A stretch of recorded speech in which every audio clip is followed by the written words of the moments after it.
Fala galera, beleza? No vídeo de hoje eu vou fazer uma análise do mercado de crédito como um todo e da liquidez global, só que claro, voltada para o mercado de crédito.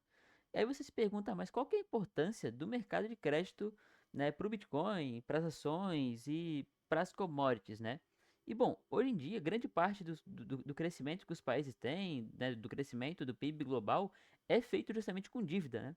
O crescimento como um todo, hoje em dia, ele é artificial. Inclusive, num vídeo passado, eu até abordei sobre isso, né? Que hoje em dia, para você poder crescer o seu PIB, né, se você é um país, você acaba tendo que fazer isso com déficit, né? Contraindo dívida.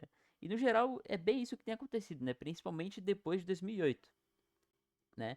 Uma grande comprovação disso, né, que os estados têm, né, a necessidade de de criar dinheiro novo, de se endividar para poder crescer, é justamente o fim do padrão ouro, né, que aconteceu em 1971 e a quebra não foi uma quebra total, né, mas a mudança do lastro, acho que foi em 1933 que o presidente Roosevelt, né, mudou o lastro do ouro. Agora não é mais X gramas, agora o número de gramas por dólar é um número menor, né? Então, isso comprova, né, justamente a necessidade, né, que os países têm para poder crescer, né, a necessidade que eles têm para poder crescer justamente de criar dinheiro, de se endividar, de gastar mais do que arrecada. E bom, vamos começar aqui. Recentemente, né, tem se falado muito sobre, né, alguns bancos precisarem de dinheiro do Fed para poderem justamente, né, eles precisarem de dinheiro do Fed justamente para poder fechar o seu balanço mensal, né, o seu mês contábil, né? E a gente pode ver aqui que, né, em finais de mês, aqui, ó, né, no final do mês do mês de outubro, né, dia 31, né, aqui a gente teve um aumento de 50 bilhões aqui no Reverse Ripple. Aqui a gente teve um aumento de 100 bilhões no dia 31 de dezembro.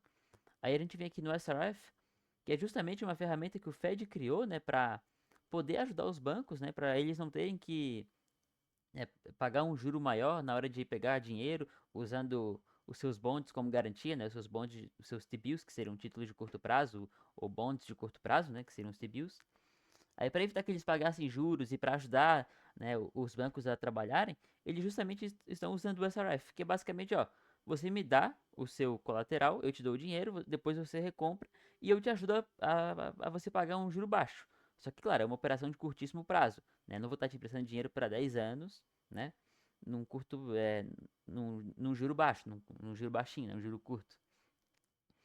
A gente pode ver aqui, ó, dia 31 de dezembro, aqui foi injetado 74 bilhões de dólares. Aqui, ó, dia 2 de janeiro, mais 22 bilhões de dólares. Aqui, ó, 29 de dezembro, mais 28, não, 28 não, 25 bilhões de dólares. Aqui, ó, mais 16 bilhões no dia 26. E a gente pode ver aqui também, ó, dia 15 de dezembro, isso, né, inclusive teve um vídeo que eu falei, que eu falava sobre, ó, é perigoso eles começarem a usar isso no final do mês, porque daqui a pouco eles vão estar precisando não só no final do mês, né, no final e no começo do mês, mas também no meio, né? A gente pode ver aqui já, né, 16 bilhões, aqui, né, dia 15, aqui no começo de dezembro, né, começo de dezembro, final de novembro, a gente vai ver aqui, ó, 24 bilhões, mais 25 bilhões, aqui mais 14 bilhões, aqui mais 9 bilhões, aqui mais 10 bilhões. E aqui um valor, ó, 49 bilhões, né? Justamente aqui ó, entre outubro e novembro. E assim, usar, né, isso aí no final do mês não é algo muito preocupante, né? E, assim, acende um alerta porque, pô, se o banco tá precisando disso para fechar o mês, talvez ele, né, mais pra frente, ele precise desse dinheiro pra, né, começar a usar no meio do mês, às vezes, quando tá com dificuldade. Então a gente tem que ficar bem alerta, porque se esses números começarem a subir, né, os valores que eles pegam com o Fed começar a subir e aumentar a recorrência disso, né, justamente, agora não é mais só entre um mês e outro, né, tipo, no final de um mês e comecinho do outro, mas no meio do mês, como aconteceu aqui, por exemplo, né, em dia 15 de dezembro, como aconteceu aqui. Aqui é um valor baixo, 4 bilhões, né? Aqui também é 7 bilhões, né? 7 bilhões também é um valor um pouquinho mais relevante, mas ainda é pequeno. Mas se começar a precisar de vários e vários bilhões, né, no meio do mês, tipo, não tem nada a ver com, não tem nada a ver, né? Tipo, não tem desculpa pra dizer que a gente tá precisando desse dinheiro pra fechar o mês. Pô, não, né? Não tem muito por que dizer isso, porque sendo que tá no meio do mês, né? Então, se começar a usar muito dinheiro, né, precisar do dinheiro do Fed no meio do mês, então significa que o sistema bancário está começando a apresentar problemas e a engrenagem não está girando. né? Então, isso aqui seria mais algo pra gente ficar de olho, né? E acende um alerta, né? Não significa que tem algo quebrando. Se a gente for olhar aqui, né, justamente o, o yield, né, que seria o rendimento para empréstimos de alto risco, a gente pode ver que ele está bem lateral, né? Bem lateral não, tá até em queda, inclusive, e começou a lateralizar aqui entre outubro, né? Outubro, setembro, começou a lateralizar, iniciou a lateralização e tá até hoje lateralizando o preço, né? O preço não, o juro.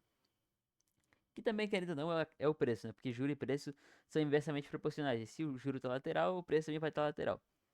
Mas a gente pode ver aqui que justamente quando o mercado está sofrendo, né? Quando o mercado ele tá com, né?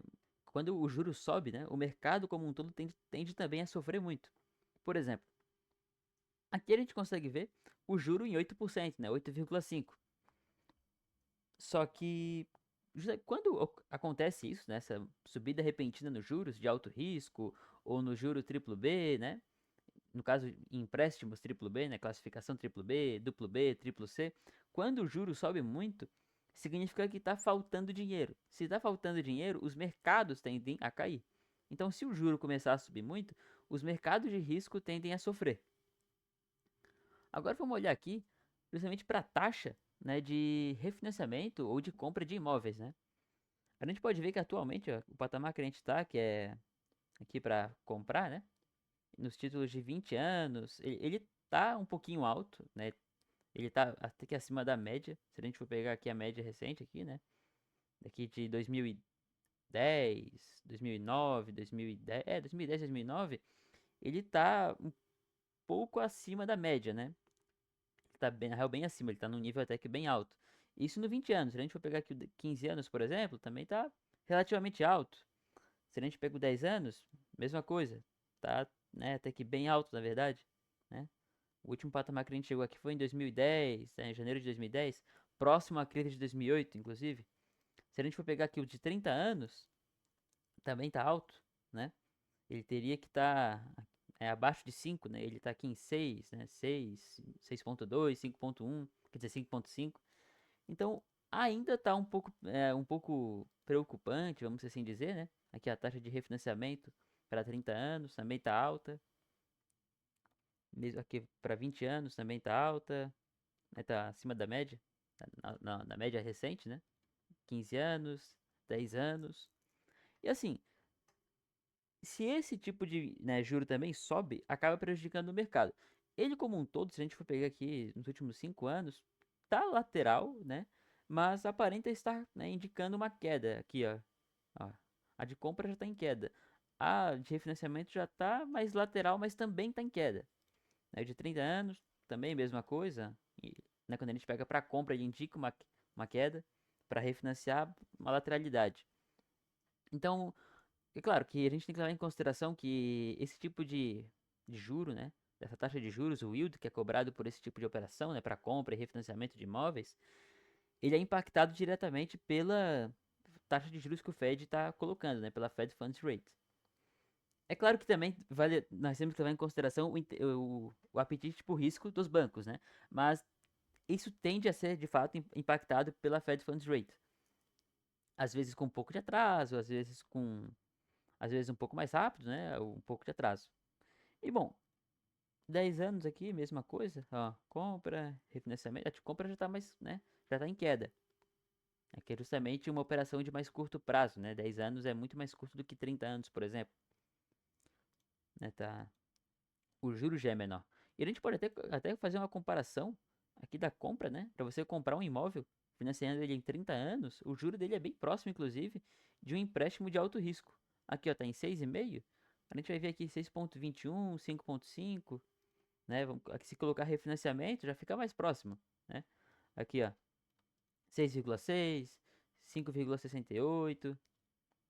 É claro, né, que quanto maior o tempo do seu financiamento, maior vai ser, claro, o risco, né? Um financiamento de 30 anos vai ter mais risco do que um financiamento de 15, de 10 anos, por exemplo. E bom, aí como a gente pode ver aqui a liquidez, né? Vou mostrar aqui a liquidez para vocês. Deixa eu tirar o preço do Bitcoin. Se a liquidez, né, ela cai muito, né, falta dinheiro. Se falta dinheiro, o juro sobe.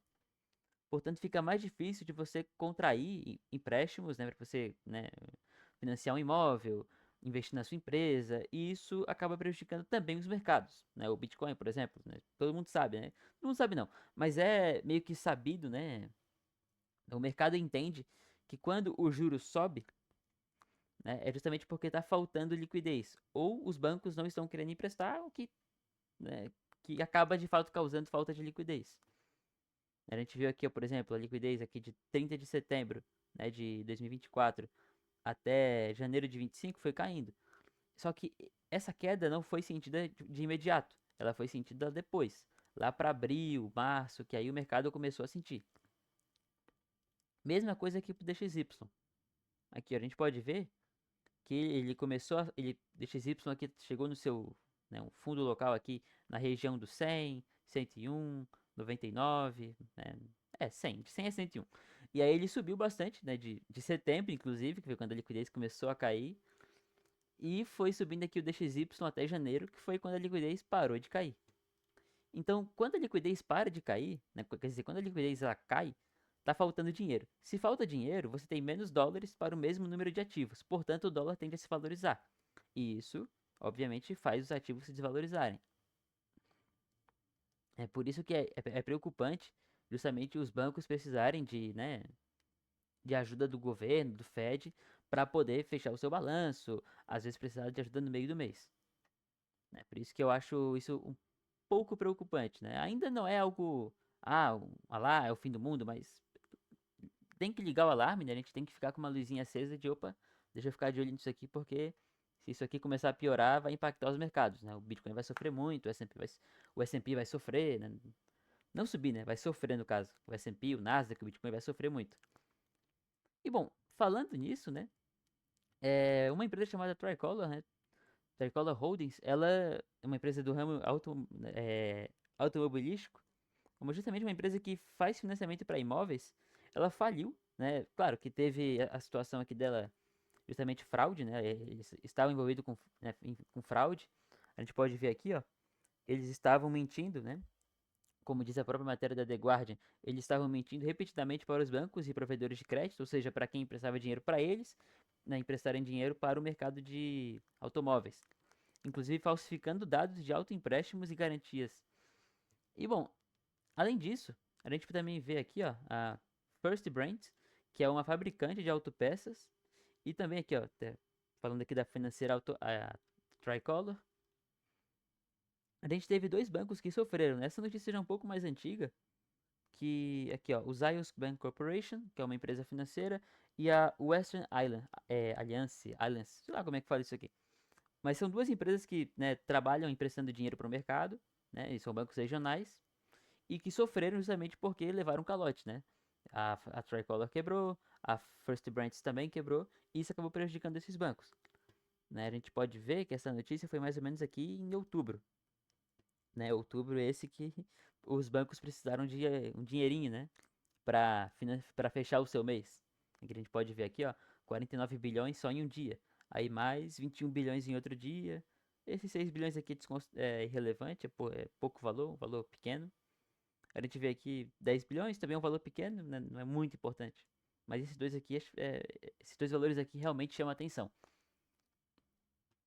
E justamente, como a gente pode ver aqui, ó, né, foi entre meio de outubro e o começo de novembro.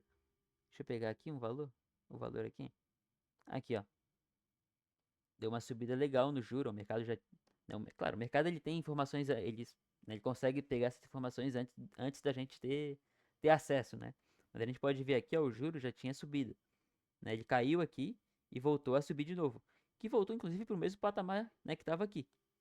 Ou seja, quando a gente tem problemas, né, empresa quebrando, banco faltando dinheiro, eles acabam recorrendo ao Fed e justamente, né, o juro acaba subindo, né? Então tá tudo interconectado e a gente tem que ficar de olho nisso porque é assim que a macroeconomia funciona.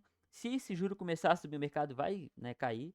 Se a liquidez começar a secar e o DXY começar a subir, o mercado vai ter um impacto, claro que com um delay, né? Vai demorar alguns meses para isso, né, ser precificado no mercado, mas vai ser precificado. cedo ou tarde vai ser precificado. E às vezes a liquidez secando hoje, né, é claro que para uma empresa começar a ter um problema desse aí, ela não, né, às vezes ela tá meio ruim das pernas. Mas esse problema, né, esse problema dela vai justamente, né, ser mostrado, vai ficar evidenciado justamente quando a liquidez começar a secar, né? Que aí justamente vai acontecer o quê? Eu não estou muito bem das pernas, mas tem dinheiro para me manter? Beleza, tem dinheiro, então eu tô tranquilo. Só que na hora que começar a secar o dinheiro, né, acabar o dinheiro, a minha empresa vai começar a ter problemas e vai ter que, né, recorrer ao Fed. Então, se a liquidez começar a cair hoje, a gente pode ter certeza que daqui a alguns meses vai ter empresa com problema. Isso aí é sem dúvida. E bom, eu acho que esse foi o vídeo. Muito obrigado pela sua atenção. Se gostou, deixa o like, se inscreve no canal e é isso.